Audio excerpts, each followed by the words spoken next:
The Indianapolis 500 has officially concluded from Indianapolis Motor Speedway, and we see a wild and wacky Indy 500 with a lot of crashes and a lot of spins and a lot of wild moments. And after all that, Alex Palou comes off the corner and wins his first ever Indy 500. What's going on, guys? It's Daniel, and welcome back to our video. I just got done watching the 2025 Indianapolis 500 from Indianapolis Motor Speedway. We had quite a bit to talk about from this race. Let's go and talk about it. So right before the green flag drop in today's race, we had a near 20 to 25 minute delay for a little bit of drizzle and a little bit of rain. Unfortunately, there wasn't much rain in the forecast early in the week, but all of a sudden a little bit of sprinkles and a little bit of rain hit the track surface. This would delay the start of the race a little bit, which would affect Kyle Larson, who of course is having a double at that point. He would be affected by that a little bit with a long run. And then right before the green flag even dropped in this race, as they were doing the warm-up laps after a 25-minute delay, coming to the green flag of the race, Scott McLaughlin, one of the favorites going into the event, he would end up spinning it and crashing really hard into the inside wall. He just had bad issues there. He spun a little bit. He spun the tires and hit the inside wall and got a ton of damage on his car. He would end up bending it in the wall and getting a ton of damage and wouldn't even take the green flag. His day would come to an end right before the green flag would even drop. Tough break for Scott McLaughlin. He was dejected after the race. His day would be over. Meanwhile, Scott Dixon, he would also have major issues on the car. It seemed like a wheel bearing had kind of caught fire a little bit, but was able to keep going and wouldn't lose any time.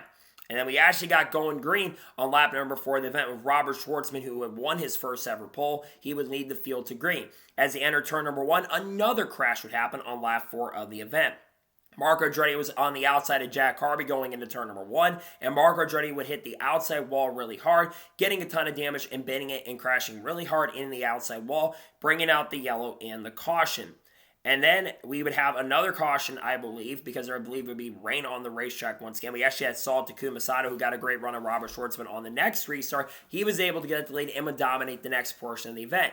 But then the caution would come out on lap 29 or 30 of the race for basically rain on the track once again, for drizzle and be under green for a little bit. Meanwhile, everyone would then come down pit road. Kyle Larson would have trouble on pit road during the stop. He would stumble a little bit, but was able to get back out of pit road. And we had some near contact between Robert Schwartzman, Pat O'Ward, and a couple other guys on pit road, but luckily no one got damaged there. And then on the next restart, Takuma Sato, I think, also won the race off pit road. He got a really, really strong restart and was able to clear for the race lead, and he started pulling away from the field. And then we started seeing a really long green flag field. Guys like Takuma Sato and Connor Daly would trade the lead up front. They'd be the two guys that were strong early. David Malukas, who had a really fast car today as well, he would be up front there. Pat O'Ward, who had lost some ground and lost some track position. He had some guys playing strategy as well, like Ryan Hunter-Reay, like Devlin DeFrancesco. Those guys would also be up front trying to play a little bit of strategy. And as the run continued to cycle and continue on, you have a lot of the guys up front, like Takuma Sato, like David Malukas, like all those guys up front who were battling really hard for the race lead, and you had guys that were on the alternate strategy as well. And as the run continued on, a lot of things would start happening. On lap 74 of the event, Alexander Rossi, who had a really strong and fast car, who had led a ton of laps in this event early in the race, he would come down pit road because he had the car smoking, going down the back straightaway. He would come down pit road, and as they were filling car up on his car, the car would end up catching fire. It would end up catching fire. He threw his gloves off in dejection because of the car catching fire.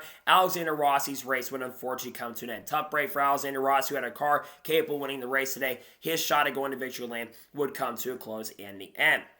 But the caution would not come out, and we'd be staying on the same strategy. But then all of a sudden, we'd actually get a caution on lap 83 of the event. Rinus VeeKay, who was really strong in this race and was having a pretty good run, he comes down pit road for a normal pit stop and would spin coming into pit road. He had lost brakes and would spin really hard in the inside wall, get a ton of damage on the car. This would bring the caution out. Tough break for Rinus, who had been struggled to even make the race in the first place, but his day would come to an end. Then all the lap cars would then come down to pit road. And then we saw a major incident on pit road where I believe Robert Schwartzman and I believe a couple other guys on pit road had some contact. Robert Schwartzman, who was running inside the top 20, he would get a ton of damage on that car. His race would come to an end because he had a lot of damage. And Takuma Sato, the dominant car in the first half of the event, he would have a terrible pit stop and would never see the front of the race once again. And then we got back racing once again with, I believe, being Connor Daly or Pat O'Ward up front. And then going into turn number 1, Kyle Larson, who was running around 16th at the time, he unfortunately ends up basically downshifting going turn number 1. He gets loose going into 1. He spins really hard into the grass. He comes back up the racetrack and collects Stingray Robb and Kiffin Simpson, who both get a ton of damage as well. Tough break for Kyle Larson. Larson was starting to really figure it out. He had troubles basically on pit road throughout the day, but he's starting to charge his way up to the front and probably had a top 10 to top 15 car before those issues had happened. It's really bad because everyone on social media was kind of saying and clowning on Larson for the incident there. But to me, I don't think Larson really, I think he just made a mistake there, but everyone's making mistakes and just a lot of cars got taken out. Tough break for Stingray and Kiffin. They weren't major factors in the race to begin with, but Larson just made a mistake. Now he'll focus on the Coke 600 coming up here in a couple hours. So now, tough break for those guys. Their chance to go to victory lane would come to an end and a close. And during the same caution, we would have rain hit the track once again and be under caution for quite some time.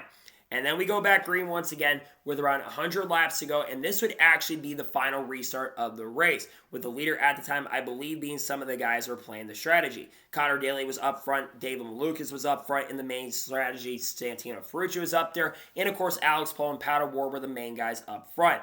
As they were coming down pit road, Joseph Newgarden, whose car was very, very strong in this event, he had charged his way up to the front, but all of a sudden, as they were making the second to last green flag pit stops, Joseph Newgarden would come back down pit road because he would have a fuel pressure issue, and this would take him out of contention of this race. Trying to go 3 in a row, we knew it was going to be tough for him to win, but he had a fast enough car to go to victory lane. His day would come to an end and would finish 25th in the event. As it continued on, we knew the guys that were going to be major factors. Marcus Ericsson also was playing alternate strategy, same with Ryan Hunter-Reay. Those guys would actually be playing a strategy to only come back down pit road one more time. And as everyone started coming down pit road, we would see some really good battling up front with Connor Daly and Alex Palou and Dave Lucas being the main contenders up front, going for the win of this race, and Pato Ward charging up front as well. As Ryan Hunter-Reay came down pit road, he stalled on his pit stop. He comes down pit road, was in potential contention to go against Alex Palou for the win.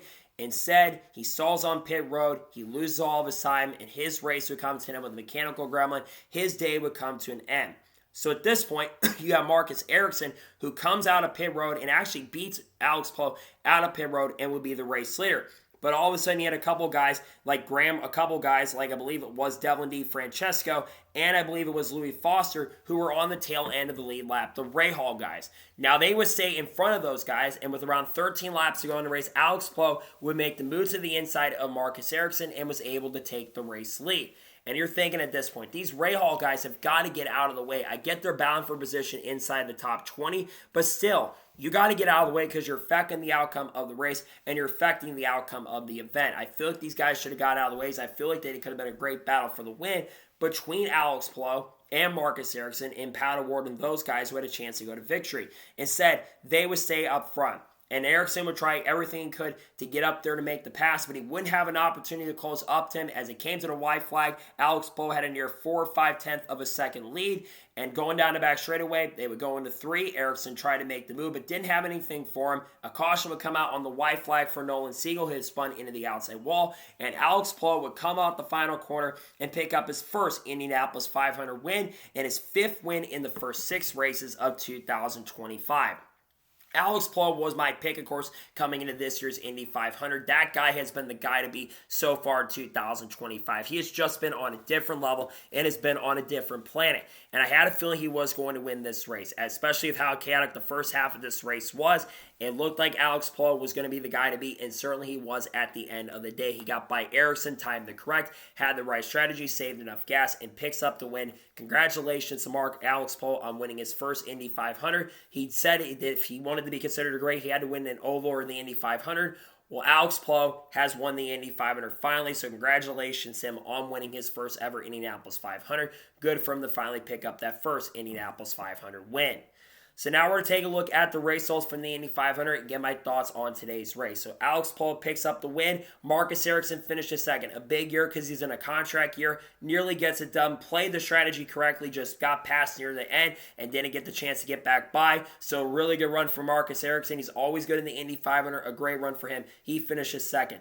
Dave Malukas finished third. He was one of the fastest cars in this race. I thought he was going to be in position to get it done. Just got passed by Palou and all the other guys in front of him. Just not enough to get the victory, but great run for Dave Malukas. He finished third. Palou finished fourth. A lot of people were picking him to win this race. Palou had a really fast car all week long. That car looked really, really strong, but he lost some track position early in the event and was never able to get back up there. He finished fourth, though. Great run for him.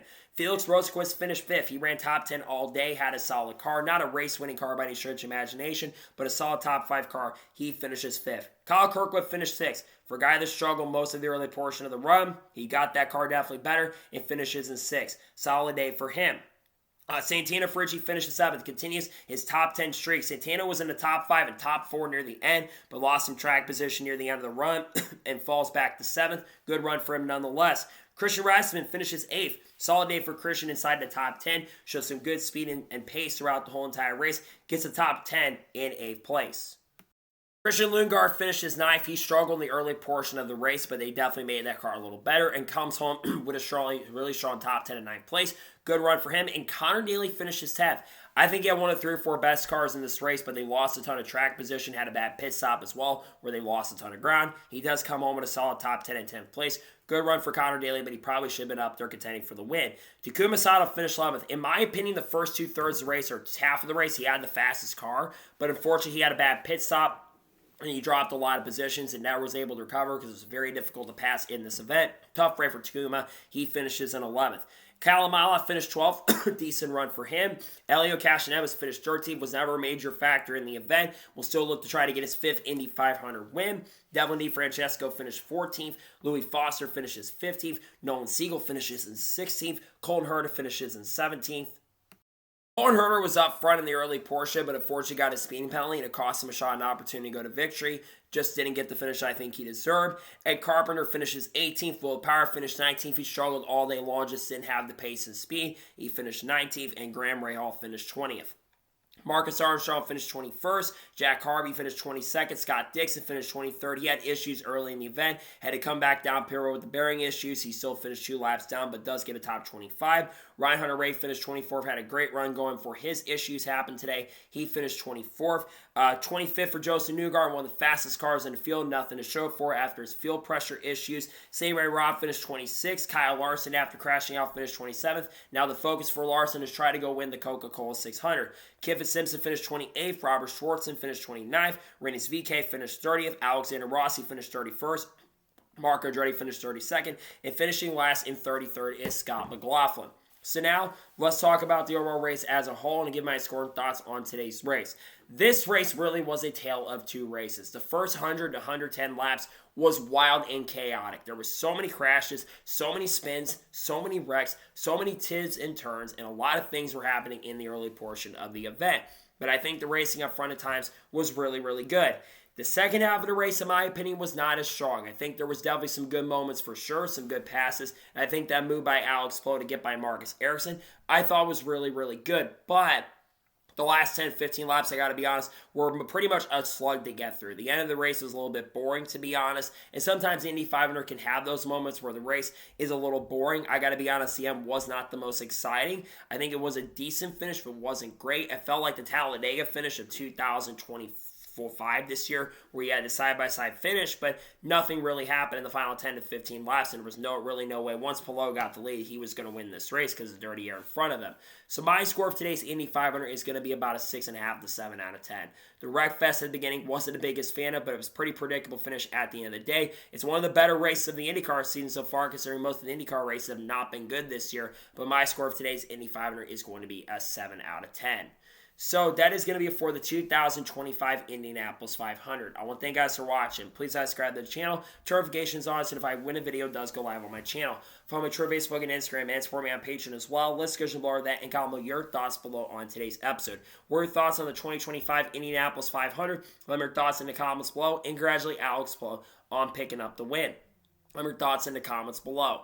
In a couple hours from now, we're going to see the 2025 Coca-Cola 600 race review. Then tomorrow on the channel, we're going to have an NASCAR news video discussing news over the course of the last couple days. You might have 2 videos. We'll have to wait and see. Then, of course, on Tuesday, we're going to have the silly season update, talking about a lot of silly season news over the course of the last couple days. And we're probably going to have Truck Series race picks dropping as well. We got content coming on people like Haley Deegan, Shane Gisbergen, Collards, Kurt Busch, Kyle Busch, Bubba Wallace, Ross Chastain, Trackhouse, Junior Motorsports, Connor Zilic, Carson Quaffle, Sam Mayer, Sheldon Creed, Hana, Cletus Safaro, Matt Benedetto, Frankie Muniz, among other things we'll be talking about on the channel, like Brad Keselowski too, in the coming days and weeks. So anyways, like I said, I want to thank you guys for watching today's episode. I'll see you guys next time for more great, awesome NASCAR content, other motorsports content on the channel like this. Take care, everybody.